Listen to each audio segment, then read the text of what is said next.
É um processo bem simples, no qual nós começamos aqui na conscientização, né? As letras vêm das siglas em inglês. Awareness, a conscientização. Porque pode parecer simples, mas nem sempre, por exemplo, numa empresa ou no município, numa cidade, as pessoas têm o mesmo entendimento dos conceitos, como, por exemplo, o conceito de desenvolvimento sustentável, o que é sustentabilidade, o que é economia circular. Então, essa etapa é para equalizar, estabelecer uma língua comum dos conceitos. Depois, a próxima etapa é o estabelecimento de um diagnóstico. Então, nós vamos avaliar aonde aquela empresa está no momento, ou aquela cidade. Avaliar os impactos ambientais existentes, os desafios, os ativos existentes naquela empresa, naquele município, e as partes interessadas, como essas partes interessadas estão atualmente, estão engajadas, desengajadas, informadas, desinformadas sobre impactos ambientais. Feito esse diagnóstico, nós passamos para uma parte muito importante, que é a visão de futuro. A visão de o que nós queremos atingir no futuro para atingir essa sustentabilidade, para não ter mais degradação ambiental, reduzir os nossos impactos ambientais negativos. Essa metodologia é interessante porque ela chama backcasting. Você volta, você vai lá no futuro, vê o que você quer atingir e começa as ações hoje, né? Começa as ações para atingir isso no futuro, hoje. Ao invés de você, isso previne, essa visão, previne você só consertar o que existe de problema hoje.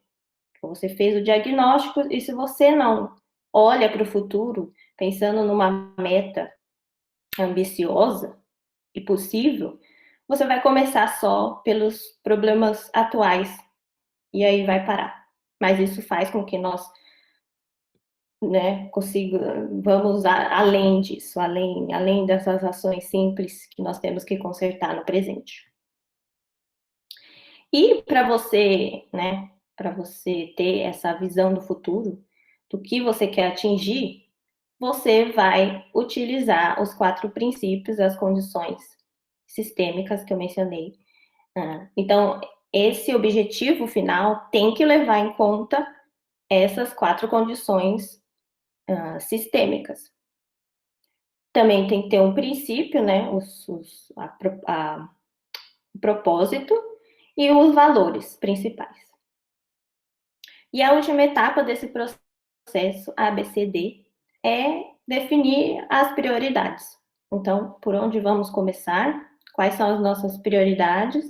E definir questões prioritárias para focar. Um exemplo de uma empresa muito conhecida globalmente, que aplicou o The Natural Step, é a Nike. A Nike, ela começou a trabalhar com o The Natural Step em 2008. Na década de 90, eles fizeram alguns projetos também, mas eles começaram mesmo a trabalhar seriamente com o The Natural Step em 2008, porque a Nike teve muitos problemas com seus fornecedores, né? Muitas notícias na mídia de fornecedores da Nike que não estavam ali cumprindo, né, as regulamentações trabalhistas, exploração do trabalho.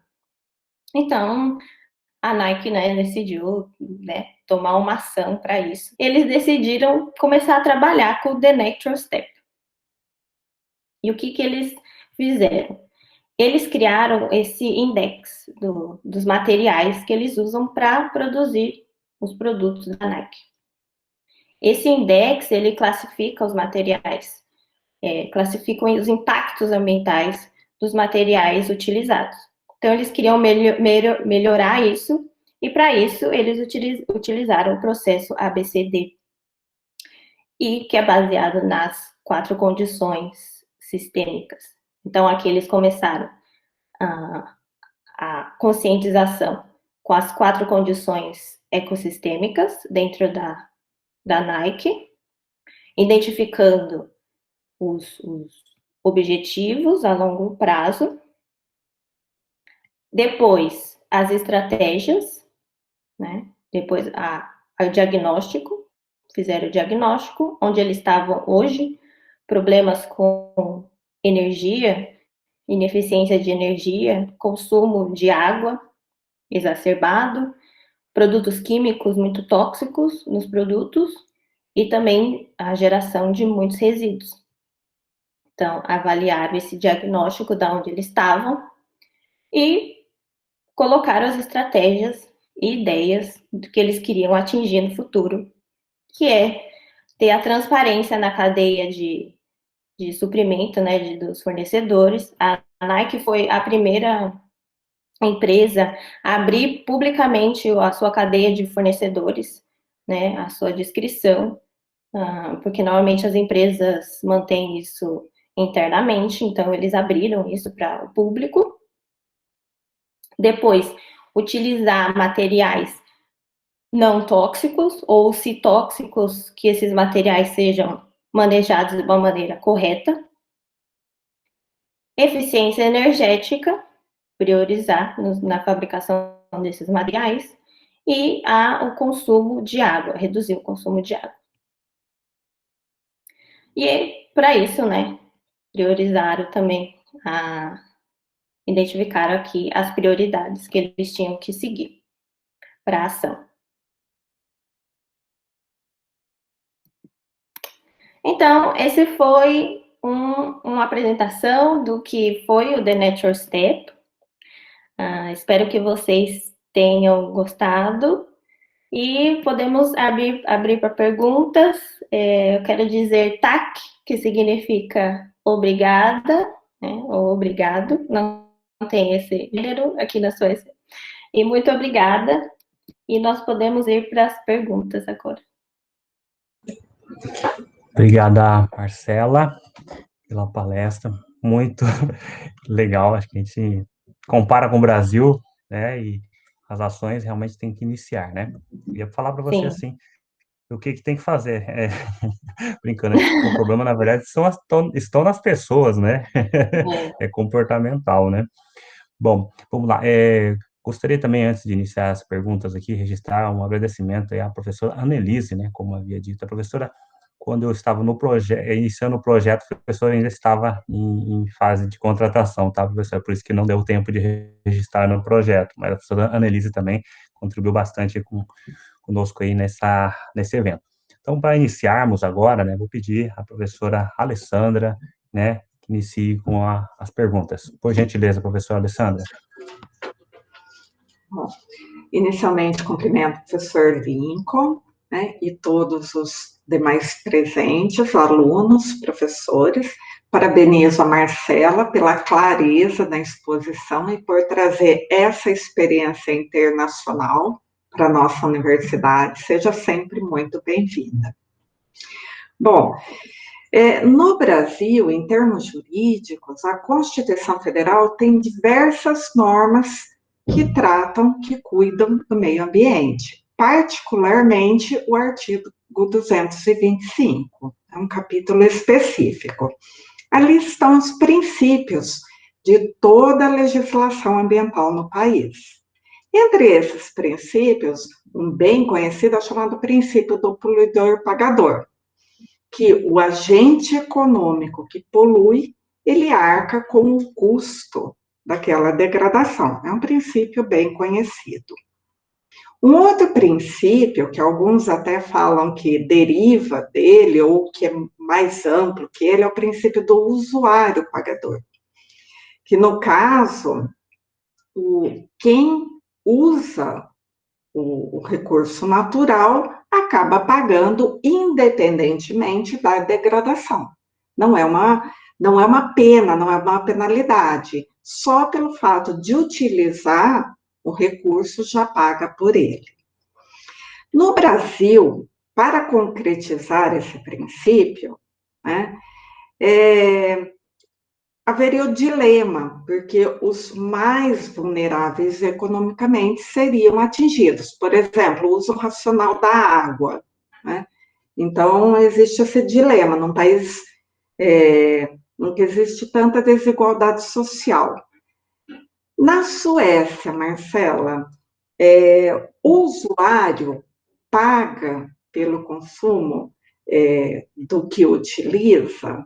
Essa é a pergunta. Como que funciona essa questão do usuário pagar pelo custo do uso dos recursos naturais?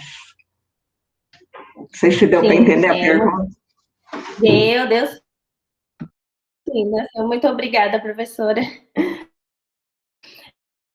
Para entender, na Suécia, na questão da água, vou colocar a questão da água e depois da energia, que são, né, as principais coisas que nós utilizamos como pessoas individuais, é bem parecido com o Brasil. No caso, na cidade onde eu moro, existe uma empresa que é formada por como se fosse um comitê de bacia hidrográfica, e essa empresa cuida de alguns municípios. No caso, são mais 4 municípios, além da minha cidade. Essa empresa é formada por esses representantes, são representantes do governo, né, das cidades, representantes públicos, decidem o gerenciamento, né, dos recursos hídricos, e também essa é a mesma empresa que cuida dos resíduos sólidos. Então, é conjunto, né? É a mesma empresa que vem aqui, coleta os resíduos, faz a reciclagem dos resíduos e também retorna isso, como tem um exemplo aqui na minha cidade, que os resíduos de alimentos, resíduos orgânicos, eles são transformados em biogás, que é utilizado para mover os próprios ônibus da cidade. Então, né, a circularidade já está aí.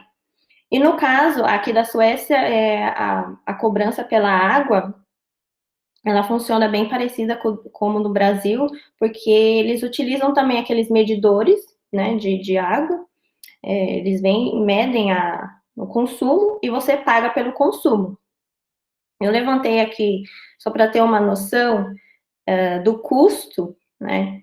É claro que os custos são diferentes, né, de país para país, mas eu vou dar um exemplo. O custo anual para uma casa, do consumo de água, que vai consumir, eles estimam que vai consumir 150 metros cúbicos de água por ano, é de 4.700 coroas suecas.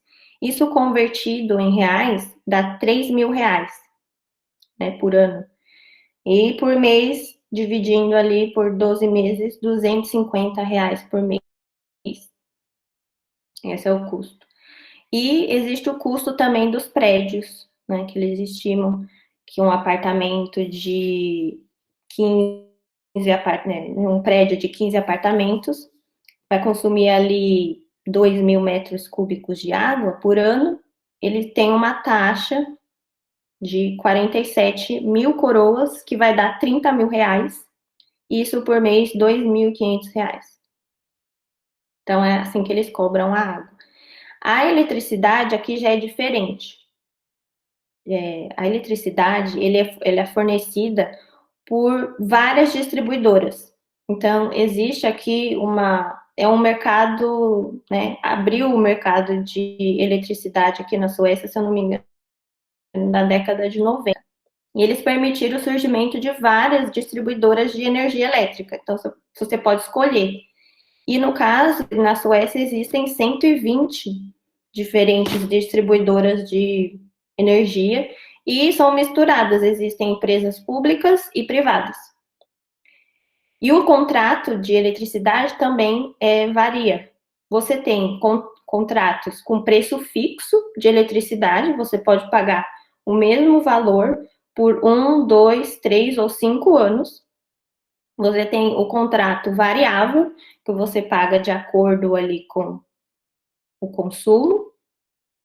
E você tem o contrato misto, que você paga uma taxa fixa e também tem uma taxa variável ali. E o município, ele oferece também consultoria para você que está em dúvida, não sabe que distribuidor escolher, ele tem os consultores para te ajudar nisso. E os preços são regulados pela Nord Pool, que é quem estabelece os preços quem faz ali a comercialização da energia entre os países nórdicos. Então, é como funciona aqui. Não sei se eu respondi tudo, mas espero ter respondido. É que você falou na sua exposição da questão da conscientização. Você vê, assim, uma opinião sua, você vê a diferença de conscientização aí na Suécia e aqui no Brasil por parte do consumidor? Ah, sim, eu vejo bastante. Especialmente porque está sempre em todo lugar. Em todo lugar você tem um estímulo de sustentabilidade. Então, se você vai utilizar o ônibus, se o ônibus não é movido a biogás, está lá escrito que o ônibus é elétrico. Aí tem toda uma propaganda no ônibus também.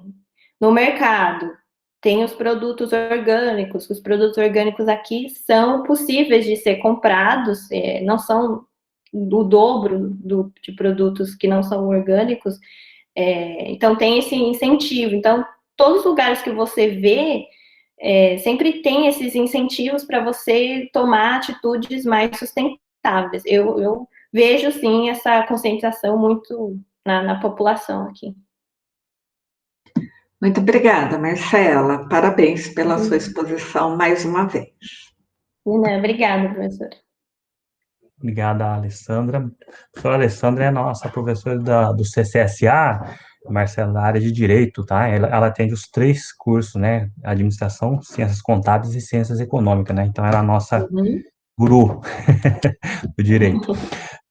Continuando, eu gostaria de chamar o professor André, né? Que era o professor, antes do professor Guilherme lecionar a aula de sustentabilidade, é o professor André, que era o titular dessa disciplina, tá? Então, sentindo a obrigação de convidar o professor André pela sua competência, até porque o seu doutorado é na área de sustentabilidade também. Então, professor André, por gentileza aí, as suas perguntas.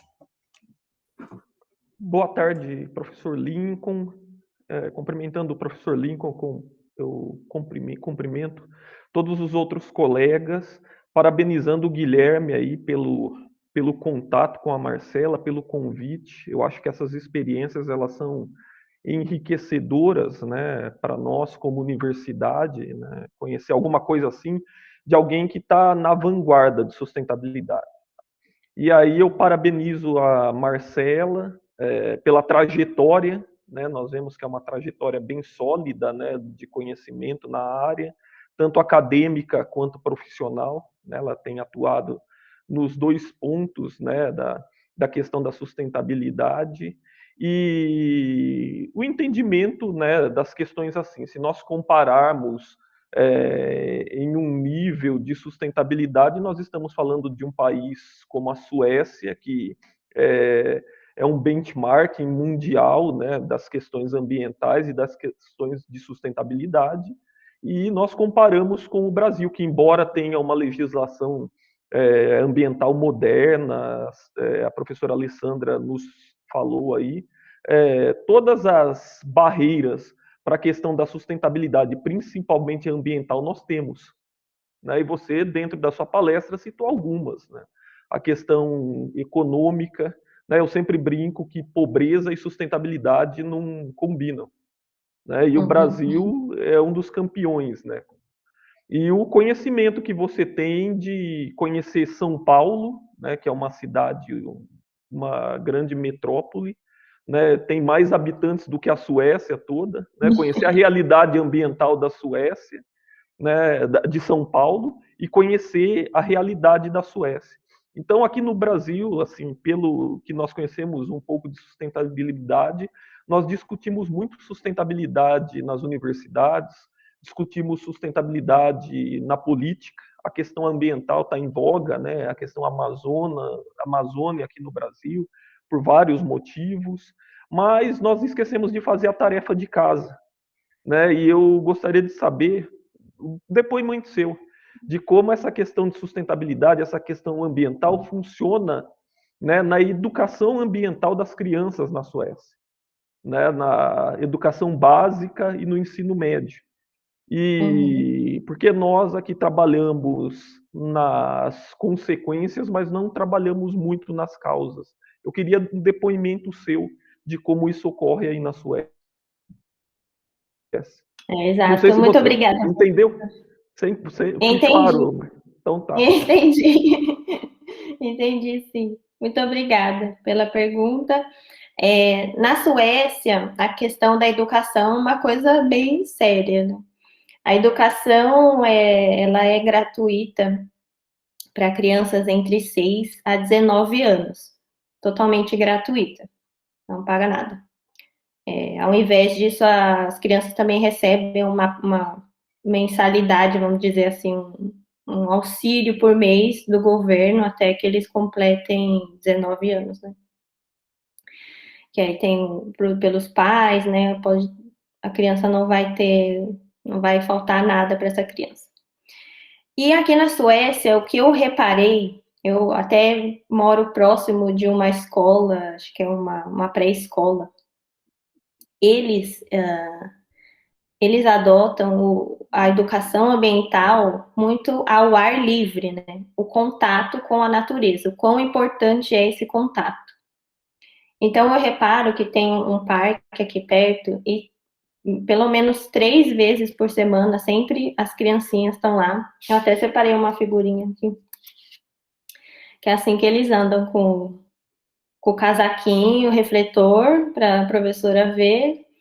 E eles aprendem muito ao ar livre. Tem escolas que são completamente ao ar livre. E mesmo no inverno, você fica pensando, e no inverno?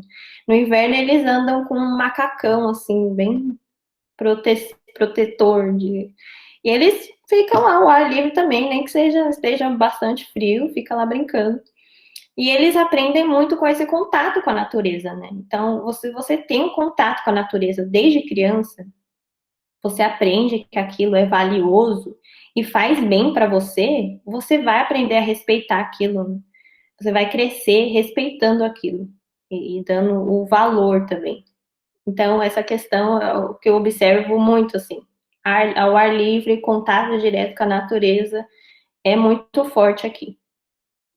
E tem uma outra questão que eu até fui pesquisar mais, que são os pilares, que eles falam, os pilares das disciplinas que eles dão, tanto no primário como no ensino médio, que são a ética. Eles falam que toda disciplina tem que ter um conteúdo ali de ética, que é super importante, né? Se você tem ética e moral, você também vai respeitar, né, o seu planeta, quem divide o planeta com você. A questão ambiental, né? Preservação, que eles não só ensinam a preservação ambiental, mas também ensinam as mudanças de hábito. O que nós temos que fazer para mudar, né, esse botãozinho aí desse modo que nós vivemos atualmente, que nós estamos vendo que não está dando muito certo. Então, eles trabalham isso, mudanças de hábito, né, mudanças de atitudes diárias em prol da sustentabilidade. E tem um outro aspecto, que é a abordagem internacional. Então, todas as disciplinas também eles abordam a questão internacional, como isso é feito em outros países, para as crianças também, né, crescerem já entendendo como funciona o restante do mundo. E a questão histórica. A questão histórica aqui também é muito importante, é um dos pilares, assim, especialmente durante o inverno, eles têm os chamados museus ao ar livre. Eles adoram ao ar livre, adoram a natureza. E eles têm esses museus que são normalmente em cidades históricas, né? Toda cidade tem sua parte ali mais antiga. E o que acontece? E são atividades direcionadas para crianças, na maioria das vezes. Eles têm atores que se vestem assim completamente de roupas de época, normalmente são das roupas da época medieval. E eles têm ali como se fosse uma vila medieval, e as crianças aprendem como era feito as coisas antigamente, como você lavava roupa, como você produzia um sabão, lavava a louça. E eu acredito que isso tem um impacto assim muito profundo na conexão que você tem do seu país, né, da história do seu país, da valorização do que você tem hoje e você também respeitar essas pessoas, né, do passado que produziram tudo isso para que eu possa ter esse conforto hoje. Então, são essas as abordagens que eu vejo aqui que fazem com que cresça um adulto que se preocupa, né, com as questões de sustentabilidade. Obrigado, Marcela. E é interessante o que você fala, né? É, eu sempre cito essa questão educação, né? Porque os países da Europa não são exemplos de sustentabilidade à toa, né? Eles não começaram ontem nessa questão de sustentabilidade. Há muito tempo por alguns motivos, né? E eu lembro quando eu comecei a me interessar pelo tema aqui no Brasil, né? No Brasil, assim, as pesquisas em relação a outros campos, elas são recentes, né? Embora se trabalhe muito a questão ambiental, mas a questão da sustentabilidade com outras dimensões é mais recente.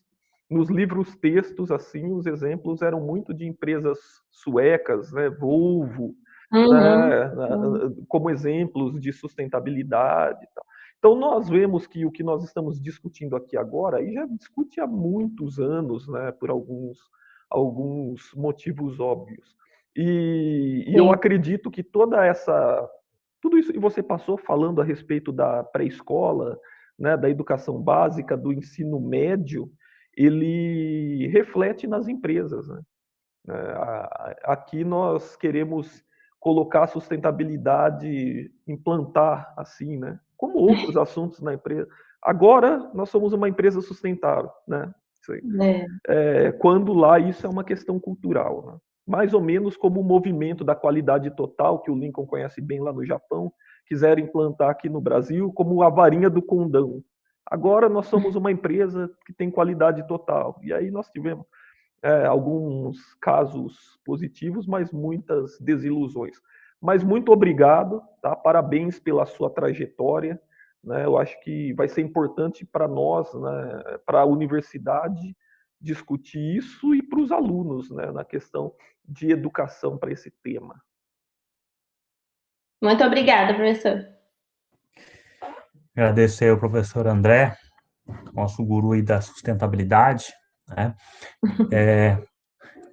Agora eu gostaria de chamar, né, a professora Annelise. A professora Annelise entrou no nosso quadro recentemente, mas também tem uma competência muito ampla aí, né, questão de ambiental, né, vamos falar assim, pela sua trajetória também profissional, né, ela atua na questão de energia limpa, né, professora? Então, gostaria que a professora Annelise também fizesse uma pergunta para a professora não, a nossa palestrante Marcela. Bom, primeiramente eu queria agradecer ao professor Lincoln pela oportunidade, a Marcela pela exposição impecável e por toda a sua trajetória. Se me permite a brincadeira trazer uma IKEA para cá, nós vamos ficar contentes, Marcela. Então, parabéns pela sua exposição. E por sua trajetória a gente consegue ver uma profissional completa e que pode trazer muito conhecimento. Obrigada pela oportunidade. Então, eu tenho trabalhado no setor de energia e dentro de multinacional também, e você sabe que mesmo dentro de multinacional, os padrões, às vezes, fora, quando são trazidos ao Brasil, infelizmente, não conseguem ser traduzidos numa linearidade. Então, tem esse interesse pela economia circular que você falou, mas também nem conhecia tanto como você expôs. E no Brasil, a gente está num momento para energia bastante de mudança, com leis de licenciamento ambiental sendo alteradas e discussões sobre o uso de energia. Então, quando o professor Lincoln colocou essa oportunidade, eu gostaria de trazer para discussão, como você disse, né, essa parte de energia muito importante do uso consciente, né, e da produção consciente. A gente está se apoiando na fotovoltaica, E a nossa resolução normativa, que fala da GD, do uso de fotovoltaica, ela é de 2012, e como o Brasil estava precisando fazer expansão, a gente se baseava bastante numa lei que diz que não cobrava pelo chamado encargo de fio, né? Você usa a rede elétrica como uma bateria virtual, então você paga, você produz e consegue levar o excesso dessa produção e fazer uma taxa, então você consome quando precisa da rede e tem a mesma taxa para consumir, e quando você produz em excesso, aquilo é cobrado o mesmo tanto e você tem créditos de energia. O problema é que esse mecanismo de incentivo, que tem mantido bastante o sistema e que foi pensado para que no universo um pouco maior você tenha barateamento desse sistema de energia, ele está em discussão agora, junto com as novas leis de licenciamento ambiental para empreendimento de energia, e não tem consenso na área, né? Porque há um aumento muito grande, talvez, de impacto de você começar a cobrar pelo uso do fio. Essa é uma discussão com as distribuidoras, é uma discussão transversal no mundo, vários países passaram por isso, e a gente está tendo esse momento aqui no Brasil, de rediscutir isso, de você tem que pagar, quem produz pagar pelo sistema de transmissão, como pagar, e o quanto que isso acaba por diminuir o movimento de expansão dos sistemas fotovoltaicos e das redes de distribuição, e, obviamente, dos processos de licenciamento que tem quanto a isso. Então, eu queria saber de você, né, como a gente sabe na sustentabilidade, para tornar essas medidas práticas, como que você balanceia isso, o que é feito aí na Suécia, em termos de como você provê e promove o uso de GD, de fotovoltaica e qualquer outra energia, sem passar esses custos, ou incentivar de outras maneiras, como que isso foi tratado? Você é uma discussão transversal de energia no mundo. Muito obrigada, professora. Aqui na Suécia, assim como no Brasil, eles também estavam discutindo de novo essa questão do financiamento e do subsídio. E a partir de janeiro, acho que foi janeiro desse ano, não existe mais o subsídio do governo, né, para você instalar os painéis solares na sua casa. E ao invés disso, eles decidiram, né, abater esse custo nos impostos. Os impostos aqui na Suécia, a Suécia é conhecido, né, até pelos suecos, próprios suecos, eles falam, nós pagamos muitos impostos, a Suécia tem impostos altíssimos, e é verdade, são impostos bem altos, mas os suecos, eles não se importam tanto, né, pagar esses impostos altos, porque eles recebem de volta, eles veem, recebe de volta com os benefícios sociais, benefícios da sociedade, todos os aparelhos públicos funcionam como deveria funcionar, então para eles estão pagando um serviço que volta, né, como serviços públicos. Então, agora eles reduzem, né, eles têm um desconto você pode ter um desconto de até 50% no imposto da instalação e do serviço de instalação. Então, 50% para os materiais, né, das placas solares, mas você pode ter mais 50% de desconto no imposto do serviço. E esse valor já é descontado na fatura. Quando você já recebe a fatura, já tem esse valor descontado ali. E também esse desconto é feito para se você instalar também sistema de armazenamento de eletricidade. E eu levantei um dado aqui, eles têm um limite, né, que você pode receber de desconto, e seria o equivalente aqui, o desconto de 32 mil reais, né, se você converter para reais.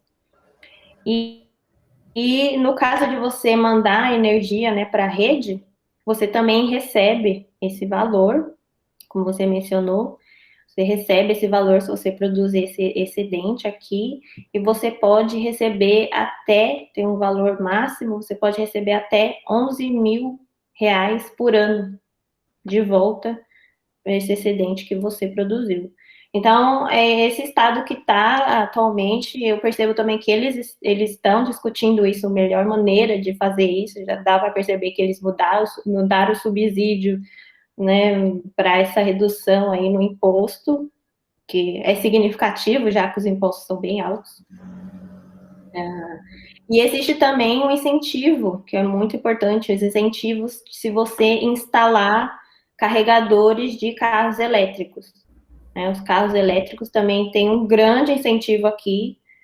Você tem desconto de vários impostos, desconto no preço do carro, desconto nos impostos, e você também recebe esse desconto se você instalar um carregador ali para carregar o seu carro elétrico. Então, tem vários incentivos nessa questão. Obrigada. Obrigada, professora Annelise. Ótima contribuição, né? Um parâmetro para nós verificarmos como funciona aqui, como funciona na Suécia, né? Legal, é sempre bom aprender aí, né? Com quem está fazendo aí um modelo, né? Gostaria de chamar o professor Guilherme agora, professora Marcela, que acho que ele gostaria de fazer uma pergunta para a senhora também, tá, senhorita? Bom, boa tarde a todos. Cumprimentar o professor Lincoln, professora Marcela, aos demais professores do departamento, os alunos também que irão assistir o vídeo posteriormente, né? E a minha pergunta é a seguinte, Marcela, você fez o seu mestrado na Suécia e nós temos alguns alunos aí no nosso último ano, né, em administração, inclusive os alunos que estão cursando a disciplina de sustentabilidade, e tem alguns deles que têm interesse em seguir essa carreira acadêmica, né, carreira que todos nós aqui escolhemos, né. E eu gostaria de saber como funciona, Marcela, de maneira bem simples, essa aplicação para fazer um mestrado no exterior e ter acesso a essa bolsa de estudos que você teve, inclusive uma bolsa de estudos integral, né, que comporta tanto os custos de moradia quanto os custos aí da universidade, né, para os nossos alunos, porque às vezes nós aqui no Brasil a gente acha que é uma realidade um pouco distante, né, mas nada inalcançável, né. Então só maneira simples aí para os nossos alunos entender um pouco como funciona. Bom, basicamente, são processos separados. Normalmente, você aplica para as universidades, né, do país que você quer. As universidades podem ter bolsas, normalmente universidades têm bolsas também, mas elas não são, né, normalmente não são integrais.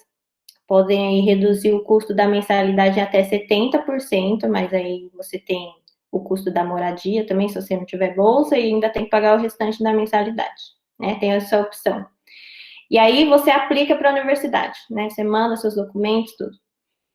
E você aplica para o processo de bolsa uma coisa separada, assim, que é um instituto que vai te prover a bolsa separado. Uma vez que você é aceito na universidade, você tem que aceitar lá a vaga, né? Porque vai que você consegue a vaga na bolsa. Foi isso que aconteceu comigo. Você aceita primeiro a sua vaga na universidade. A universidade fala, ok, te aceitamos como aluno. Você aceita ser nosso aluno? Então você tem que marcar lá. Sim, aceito. E aí você tem que torcer para você ser aceito na bolsa também, porque senão você não vai ter como, né, financiar seus estudos. E aí você espera o resultado da bolsa para você saber se você vai ter como cobrir esses custos. E normalmente esses institutos eles são conectados às universidades, então tudo, né, o arranjo ali do pagamento da sua mensalidade é feito por eles e você recebe o valor do custo de vida para pagar seu aluguel, alimentação, transporte.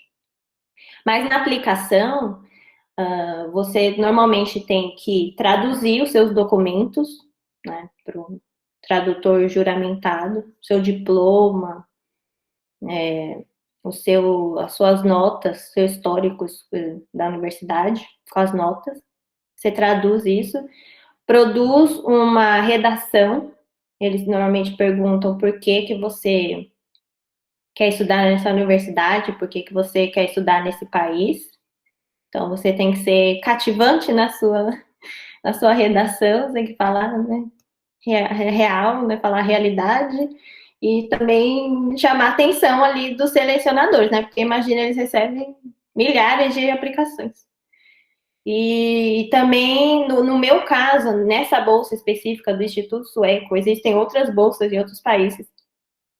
Quando eu estava aplicando, eu apliquei para várias bolsas, como mencionei. E eu já ia aplicar para bolsas de outros países, já estava aplicando para vários países. E aí eu recebi essa bolsa, né? Aí eu parei, mas eu ia aplicar para bolsa na Austrália, Nova Zelândia, vai aplicando. Uma hora vai. E nessa bolsa específica do Instituto Sueco, eles estão em busca de jovens profissionais. Então, eles valorizam bastante as pessoas que têm experiências profissionais. Tem lá um requisito de um mínimo de horas. Você pode ver no site lá deles, tem todos os requisitos certinhos. E eu tive que coletar dos meus antigos empregadores, a assinatura deles ou escrevendo como que eu era, assim, brevemente, né, assinar um documento e me entregar, né, entregar tudo isso. Você entrega a sua redação, suas traduções, a sua comprovação de experiência profissional, e aí reza para reza para ser aceito. Mas o que vale bastante é a trajetória, eu acho. Porque eu fiz muita coisa na universidade. Desde que eu comecei na universidade, eu sempre estava enfiada em um monte de coisa. Fui da empresa júnior, aí fui fazer esse projeto na ECA, aí fiz estágio. Então, tem que aproveitar tudo, assim, porque eles olham a sua trajetória toda, né? Você conta tudo. Eles não, você tem que imaginar que eles não te conhecem.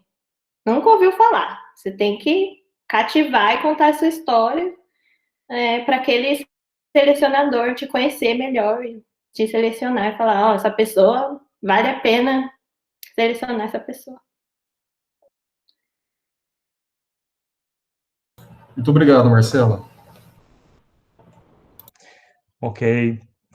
Professora Marcela, acho que já deu o tempo aí, nós estamos com uma hora já, um pouquinho mais de uma hora. Acho que Hora da janta. Agora é gostaria hora de. da janta. Né? Você está numa ótima hora. Nós vamos tomar um cafezinho aqui.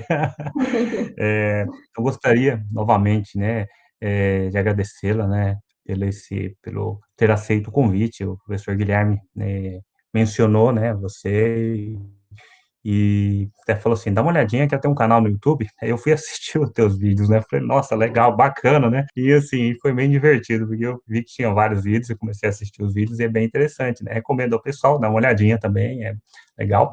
Então, assim, a, a nossa gratidão aqui da UEMP, tá? Para com você. Você, assim, acho que trouxe muita contribuição, com certeza, principalmente, né? Para nós aqui já ficamos, assim, acho que encantados aí com a dinâmica de como é a Suécia, um país, né, super desenvolvido e com todas essas qualidades aí do país. E também para os alunos, né? Como bem falou o professor Guilherme, eles terão a tua experiência como modelo a seguir também, né? Você teve a tua trajetória, né? Desde da graduação, né?